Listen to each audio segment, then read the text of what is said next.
Donc au domaine, nous vinifions séparément une multitude de climats. Le but étant vraiment d'adapter la vinification en fonction de chaque climat et elle-même en fonction de chaque année pour justement avoir l'expression de chaque terroir.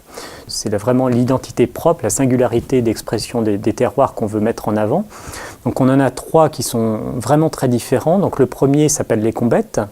Donc c'est un terroir, un climat qui est situé sur le village de Fuissé, entre la côte nord et la côte est de Fuissé. On a une petite rupture de pente, une petite vallée qui est très petite, qui fait à peu près 2 hectares. Mais c'est une zone très particulière, un microclimat très particulier puisqu'on est en lisière de forêt, donc forcément une zone un peu plus fraîche, un peu plus froide, mais avec des amplitudes thermiques assez fortes pendant la journée, entre la nuit notamment où ça se refroidit quand même beaucoup du fait aussi de la forêt et la journée où on a quand même un réchauffement assez important du fait de la cuvette. Et on est là sur un sol qui est très calcaire, on a vraiment des dalles calcaires, un sol très pauvre.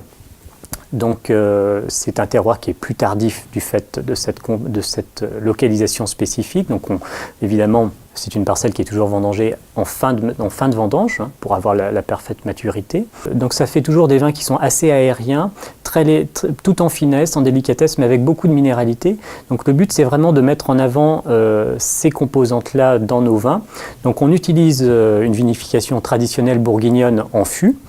Malgré tout, on adapte la vinification, c'est-à-dire qu'on n'utilise pas de fût neuf. Ce sont des fûts de 3, 4, voire 5 vins, uniquement pour la partie élevage. Donc le vin, évidemment, fermente en fût, mais le fût n'apporte que la partie oxygénation ménagée au vin.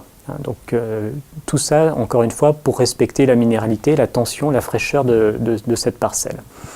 Donc à l'opposé des Combettes, on va trouver un autre terroir qui s'appelle les Brûlés. Donc les Brûlés, c'est un terroir, un climat qui est situé à la même altitude exactement que les Combettes, mais qui a une exposition plein sud.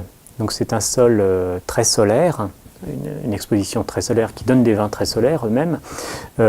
Et là, on est situé vraiment à l'opposé des Combettes sur des marnes lourdes. Donc des marnes, donc un mélange argilo-calcaire très puissant avec une dominante argileuse assez marquée. Du fait de l'exposition aussi de la parcelle, c'est une parcelle qu'il faut soit vendanger plutôt tard parce que les marnes c'est quand même un sol froid.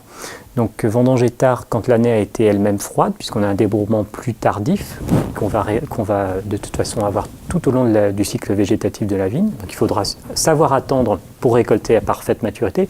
Et inversement, si on est sur une année plutôt chaude climatiquement avec un débourrement précoce, il va falloir la vendanger relativement tôt parce que là, l'impact de l'exposition sud va faire qu'on va être sur des maturités très rapides et le but n'est pas d'être sur la surmaturité. Donc ça, c'est vraiment une des caractéristiques de cette parcelle sur des marnes lourdes.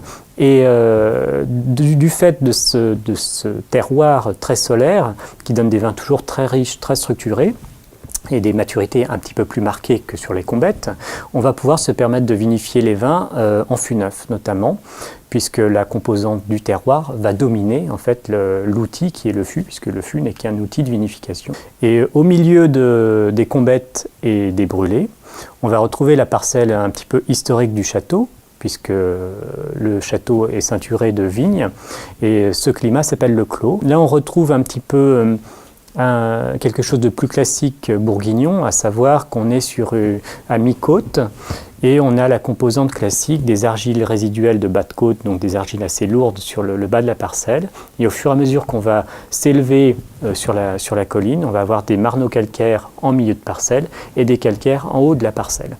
Et le but justement de la cuvée qu'on isole, c'est justement d'avoir cette expression des trois composantes pour amener la complexité, pour exprimer la complexité du terroir.